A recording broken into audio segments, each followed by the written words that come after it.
Olá, de volta agora com a matéria de Geografia. Então, abram o livrinho de vocês na página 314 e o assunto de hoje vai ser continuação do assunto da semana passada. Bom, hoje nós continuaremos falando daquele elemento bem importante no qual nós tratamos semana passada, a água. Isso mesmo. Bom, nós vamos ver que o consumo da água deve ser consciente, ou seja, eu devo consumir a água de maneira adequada. Porque nós vamos ver também que tem pessoas que têm acesso à água e tem pessoas que não têm acesso à água. Tem pessoas que pouco consomem água. Nós vamos ver também no texto que o Brasil é muito rico nesse recurso. Tem muita água, mas água mal distribuída, porque tem regiões que têm muita água e tem regiões que já não têm tanta água assim como o Nordeste. Tem pessoas que consomem água de maneira adequada e até desperdiçam, e tem pessoas que já não têm acesso à água. Precisam carregar água nos baldes de lugares longe de casa para poder ter água para consumir. E às vezes a água não é potável, não é da maneira que nós devemos consumir, sem cor, sem cheiro, sem sabor. Nós veremos também, de cada 10 pessoas, somente 7, ou seja, eu tenho 10 pessoas e somente 7 têm a água potável da forma que ela deve ser consumida. E 3 já não têm. É injusto, não é? E essa falta de água, nós veremos aqui que é por conta do desperdício. Eu não fecho a bica quando eu escovo os dentes. Eu não tomo banho me ensaboando com o registro fechado. E tudo isso contribui para a falta de água. As pessoas também têm o costume, a tia fala eu, porque eu estou me colocando no lugar dessas pessoas, né? Que fazem as coisas erradas.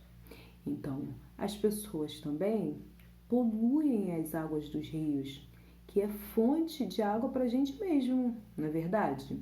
Então, do rio, dos lagos, dos lençóis subterrâneos, é retirada essa água. E se eu poluir, vai ter água limpa para eu consumir? Não vai. E se eu trabalho numa fábrica e jogo todo o produto químico usado nessa fábrica dentro do rio? É correto? Também não, né? Eu sei que vai poluir. Então, vocês lerão o livrinho de vocês, o texto em geografia, e vocês verão que tudo isso que eu falei está lá no texto. Vocês vão ver também que a Organização das Nações Unidas, a ONU, diz que nós temos que consumir 110 litros de água, cada pessoa de uma casa. Será que aí na sua casa você chega a consumir isso? Ou você consome muito mais? Bem, se você consome isso, eles dizem, de acordo com os estudos, que é adequado para cada pessoa 110 litros. Mas será que você está consumindo água demais aí? Ou será que está consumindo água de menos? Será que na sua casa tem abastecido a SEDAI, né, que é a companhia que abastece as nossas casas? Será que ela tem enviado a água direitinho para nossa casa? Será que a água tem chegado limpinha na nossa casa? Insípida, inodora e incolor? Será? E aí? Vamos começar a fazer uma campanha contra o desperdício?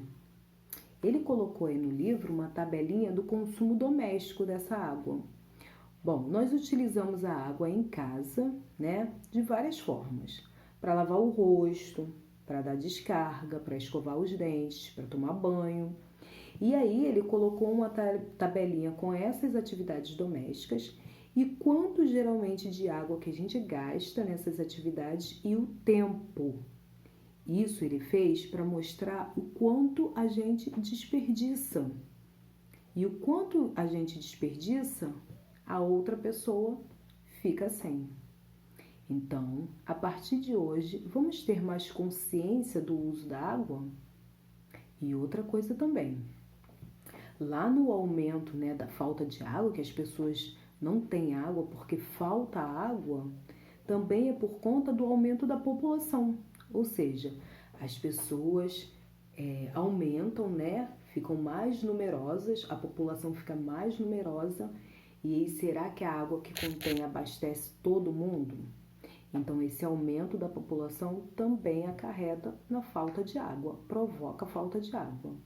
Vocês também verão lá que as secas prolongadas dos rios também afetam muito nessa falta de água, principalmente lá no Nordeste, né? Onde eu citei aquelas áreas que são muito secas, que às vezes até os animais morrem de sede. Aí você imagina as pessoas que precisam de água e não têm. E as pessoas que precisam caminhar quilômetros para buscar água. Não é justo isso, né? Então vamos começar a consumir água de maneira correta. Aí na página 315, depois de ler todo o texto e comprovar tudo isso que a tia falou, vocês vão fazer uma atividade que duas delas são pessoais, que é o número 2 e o número 3.